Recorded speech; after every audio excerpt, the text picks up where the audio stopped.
Robert Greene's Law 4, from the 48 Laws of Power, is simple. Always say less than necessary. But the deeper you go into the world of power, influence, and persuasion, the more you realize this is not a rule. It's a weapon, and if you don't know when to use it, it can backfire.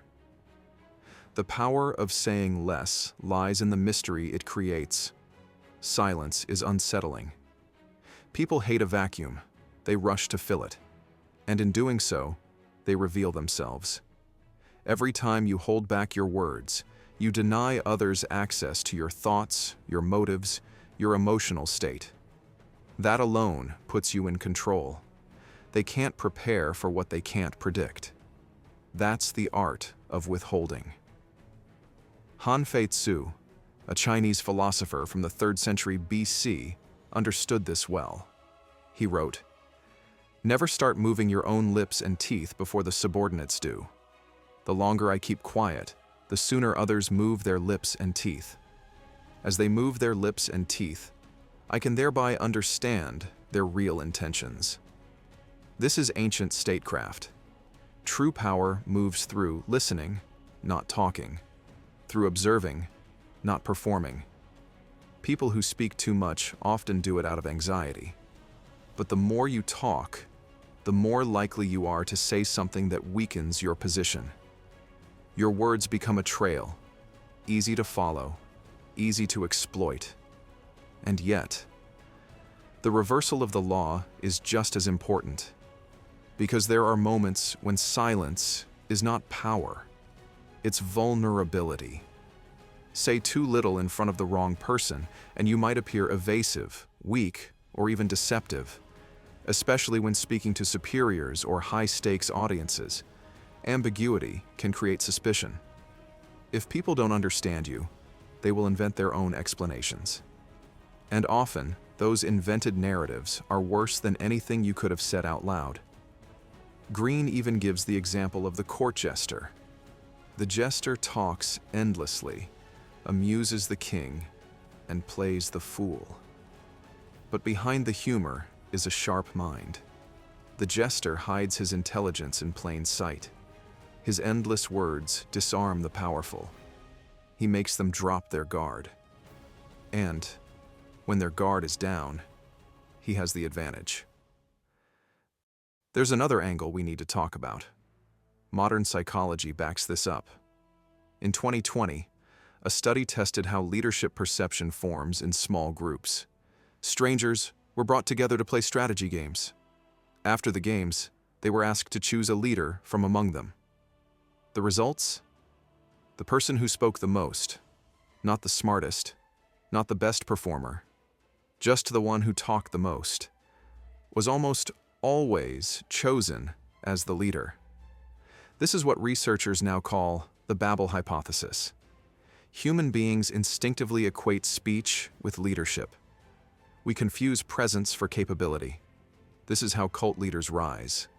They speak constantly, repetitively, passionately. Their followers don't measure the quality of their ideas. They absorb the rhythm, the certainty, the repetition, and over time, they give in to the voice. So who's right? The silent strategist or the talkative manipulator? Here's the truth. Both are right. It's not about silence or verbosity. It's about control. Control over the situation, control over the room, control over perception. Power is not found in always being quiet, and it's not found in always being loud. It's found in knowing which one to be and when. Sometimes I speak very little, because the weight of my silence creates pressure. People interpret that silence however they want, and most of the time, they assume strength.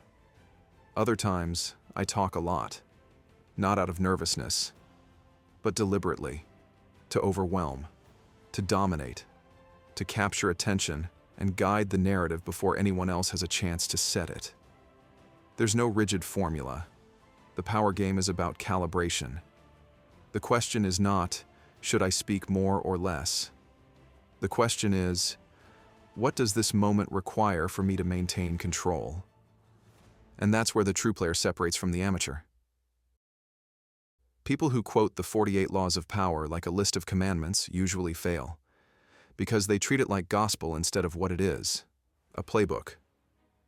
Robert Greene never wrote a Bible. He wrote a manual. It assumes you're learning, practicing, testing, adjusting, evolving.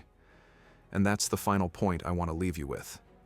If you really want to win in the game of power, you need to approach it the way an Olympic athlete approaches the Olympic Games.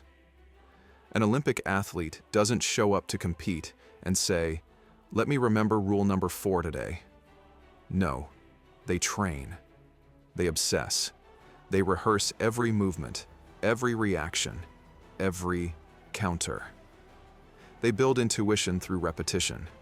When the moment comes, they don't need a rule book. They feel what the moment requires, and they execute. That's how power works. The game of power is not for dabblers. It's not for people looking for quick tricks. It's for people who treat it like a craft, a discipline, a pursuit of mastery. Every conversation, every negotiation, every group dynamic, it's all training. You're sharpening your understanding of human nature. You're developing instincts. You're sculpting yourself into someone who doesn't just survive the social game, but dominates it. So if you want power, don't ask, "Should I talk more or less?" That's a beginner's question. Ask, "Am I training like this matters?" And more than that, am I relentlessly chasing excellence? Because that's what this is really about. This is not a game of tricks. It's a game of transformation, of turning yourself into someone exceptional, the kind of person whose presence changes the room, the kind of person people want to follow or fear to cross. If you want real power, you need to seek excellence with obsession. Make it a habit. Not once, not sometimes, every single day. Because the players who rise to the top, they don't dabble, they don't hope, they don't wing it, they train for it, relentlessly.